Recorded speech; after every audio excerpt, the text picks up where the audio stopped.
ముఖ్యమంత్రి గారు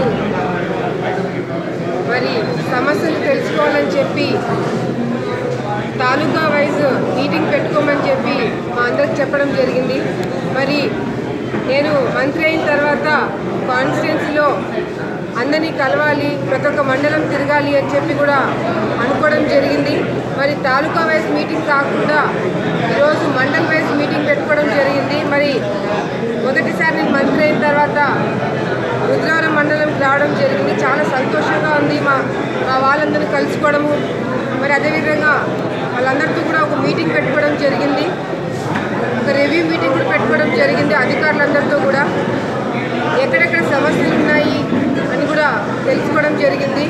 ముఖ్యంగా ఈ సమ్మర్లో తాగునీటి సమస్యలు కూడా ఎక్కువ ఉన్నాయి కాబట్టి అవన్నీ కూడా మరి ప్రజలు చెప్పడం, అధికారులు ఇమీడియట్గా రెస్పాండ్ అవ్వడం, ఇది రెండు సైమల్టేనియస్గా జరిగాయి. మరి రేపు ఎల్లుండి నేను ఉన్న రోజులు కూడా ప్రతి ఒక్క మండలం వెళ్ళడం జరుగుతుంది. ఇట్లాగే రివ్యూ మీటింగ్ పెట్టడం జరుగుతుంది. అటు ప్రజల్ని కలిసినట్టు ఉంటుంది, అధికారులతో మరి పనులు చేపించినట్టు ఉంటుంది. ఎప్పుడైనా సరే గ్రౌండ్ లెవెల్లో మనం ఉన్నప్పుడు మనకి చాలా వరకు సమస్యలు తెలుస్తుంది. ఏదో మీటింగ్ పెట్టి రెండు మాటలు మాట్లాడమా వెళ్ళిపోయామా అని కాకుండా ఈరోజు ఒక 2 hours 2 గంటలు ఇక్కడే స్పెండ్ చేసి అందరినీ కలిసి సమస్యలు అడిగి తెలుసుకోవడం కూడా జరిగింది. కాబట్టి మరి వచ్చే రోజుల్లో ప్రతి నెలకి ఒకసారి అన్ని మండలాలు కూడా తిరగడం జరుగుతుంది, మీటింగ్స్ పెట్టుకోవడం జరుగుతుంది.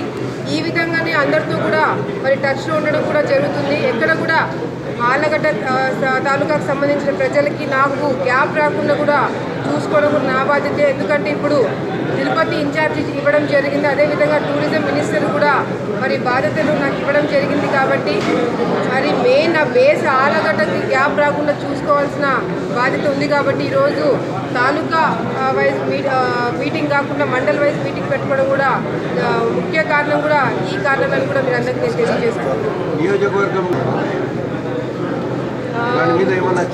ముఖ్యమంత్రి గారు కూడా ఇది మాకు ప్రతి ఒక్క మీటింగ్లో చెప్పడం జరుగుతుంది. అంగన్వాడీ సెంటర్స్ కూడా పెట్టడానికి ఒక ముఖ్య కారణము మరి మహిళలకి మంచి చేయాలని ఒక కారణంతో అంగన్వాడీ సెంటర్స్ కూడా పెట్టడం జరిగింది. కాబట్టి ఎక్కడ కూడా ఏ వర్కర్ కూడా సరిగ్గా పనిచేయకపోయినా, లేకపోతే ఏదైనా వాళ్ళకి ఫుడ్ ఫెసిలిటీస్ కానీ ఫెసిలిటీస్ సరిగ్గా అందకపోయినా కూడా వాళ్ళ మీద ఇమ్మీడియట్గా యాక్షన్ తీసుకోమని చెప్పి కూడా మరి ముఖ్యమంత్రి గారు చెప్పడం జరిగింది. కాబట్టి ఈ కార్యక్రమాలన్నీ అయిపోయిన తర్వాత సడన్ ఇన్స్పెక్షన్ కూడా అంగన్వాడీ సెంటర్స్ మీద పెట్టడం జరుగుతుంది. సడన్గా వెళ్ళి ఇన్స్పెక్షన్ చేస్తాం.